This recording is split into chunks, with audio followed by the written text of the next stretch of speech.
Hi everyone, welcome back to my channel. It is me, Megan, and I am back with a library book haul prediction revealed video, which feels like it's been a million years since I've filmed anything. So, here we are. I have finally finished the last 4 library books. Life has been crazy, but here we are.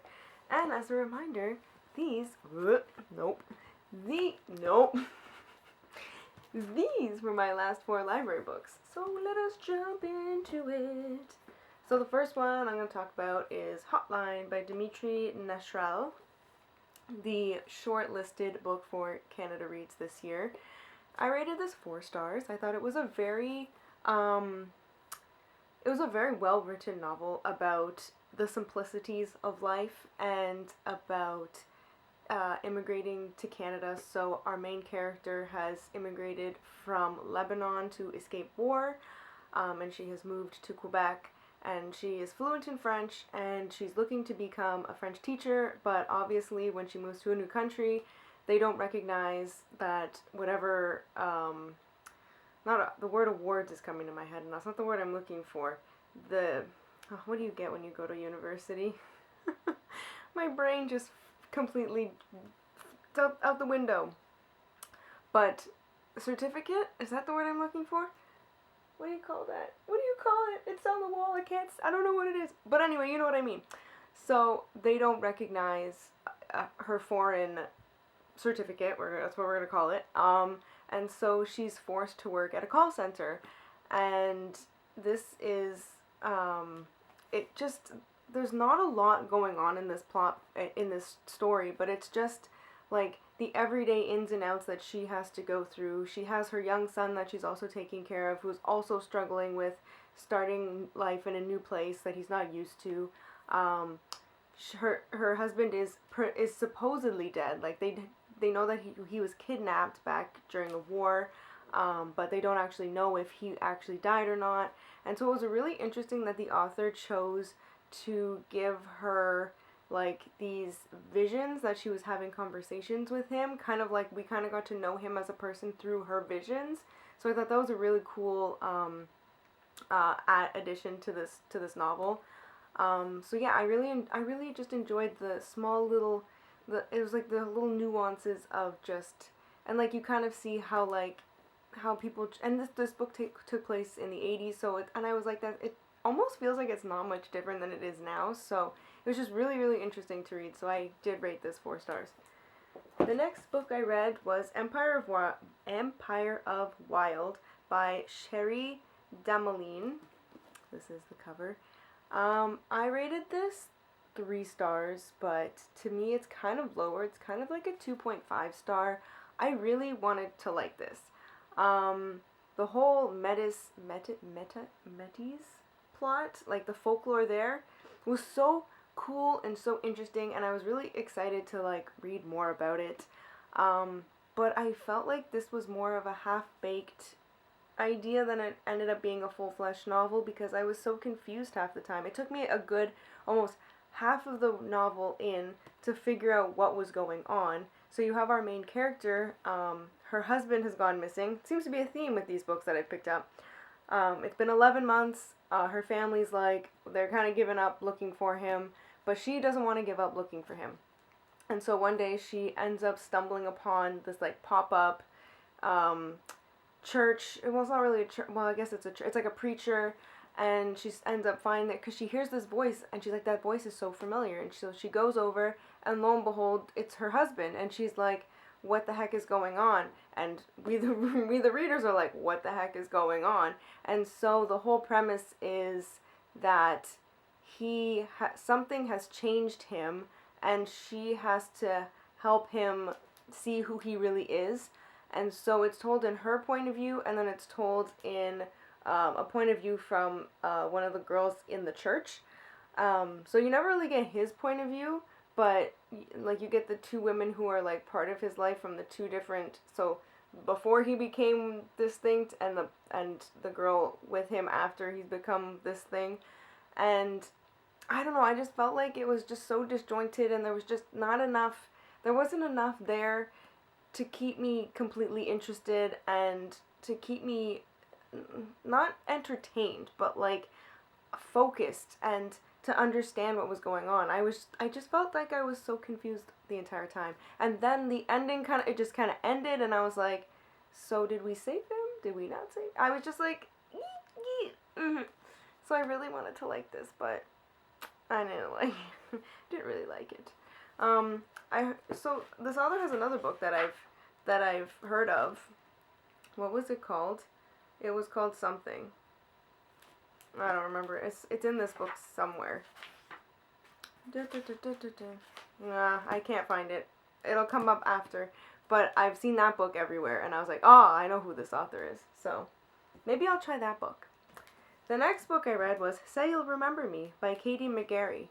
I rated this 2 stars. I did not like this book at all. It was so cliched. It was so boring. It was so, I really should. This is like a over 400 plus page book, and I should have just stopped reading it. But I was curious. I wanted to know how it was gonna end. That's just the completist in me. But man, so you have our main character Elle.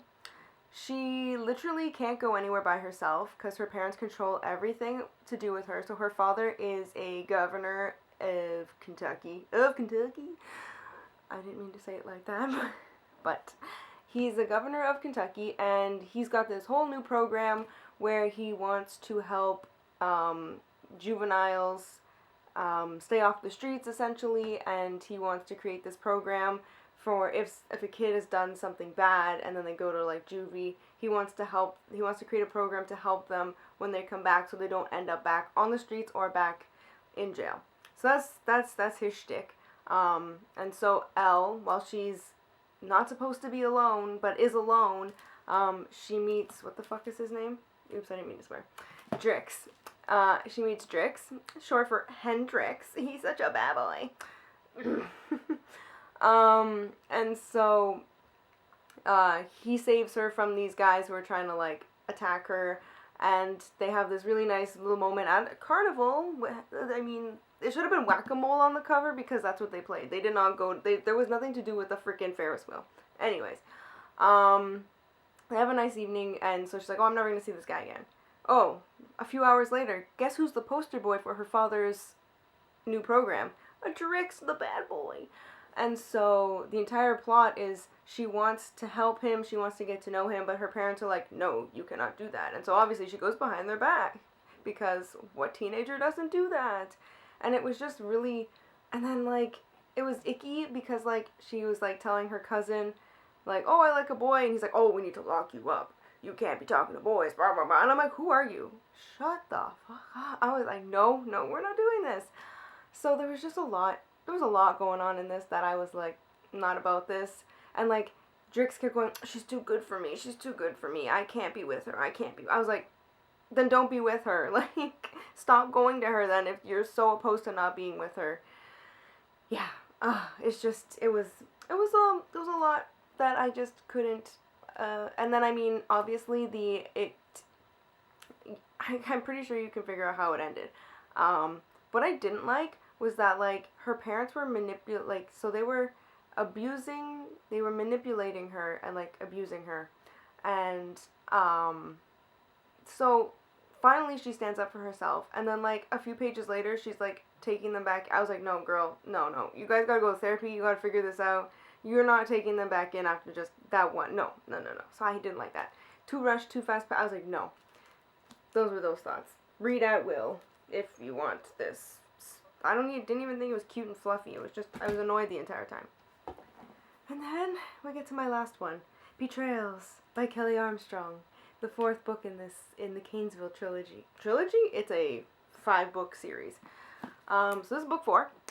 This book did much of the same as the previous book. We just decided we were going to focus on the love triangle even more. I didn't think we would get there, but even more. I'm tired.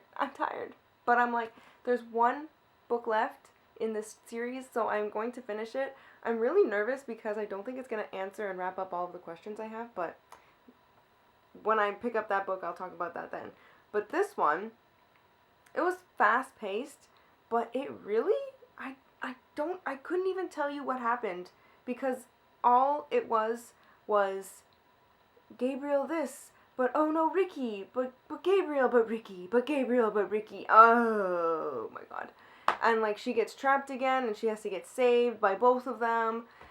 I was really annoyed because I still want to know more about this town, and I still want to know more about her parents. Like, Gabriel is supposed to be helping both her mother and her father get out of jail because apparently they didn't actually commit the crimes that they did, or they possibly did. We're kind of started learning that maybe they actually did commit some of the crimes because they tried to save her life, because the way she was born, because of the fairiness in her. She was born with what's that? No, it's not spina bifida. Spina bifida with a B.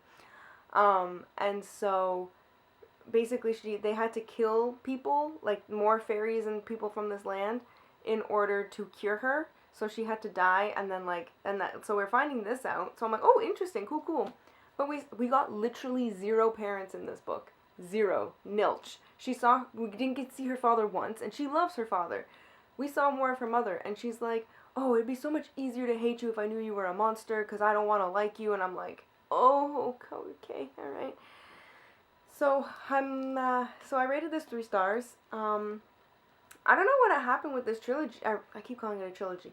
I don't know what's happening with this series. Like, it started off so good. Like, we had this cool town with this cool, like it had, like, all these different fae and stuff, and now we're just getting into, like, it's becoming, like, I'm not gonna call it a fantasy, but it's more like all of this, like, romance that she's putting out there. It's like, she wants to write, it's like the author wants to write romance, but she doesn't want to fully commit to writing a romance novel, so she's like, I'm just gonna throw it into this series. Maybe not a lot of people are reading it, so I'm just gonna throw it there. That's kind of what it's feeling like, and I'm like, So we'll see how the last book goes. That's my thoughts on this one. I don't know how take them for what you will, because I don't know. So those are my last 4 library books. Clearly I didn't do very good this time.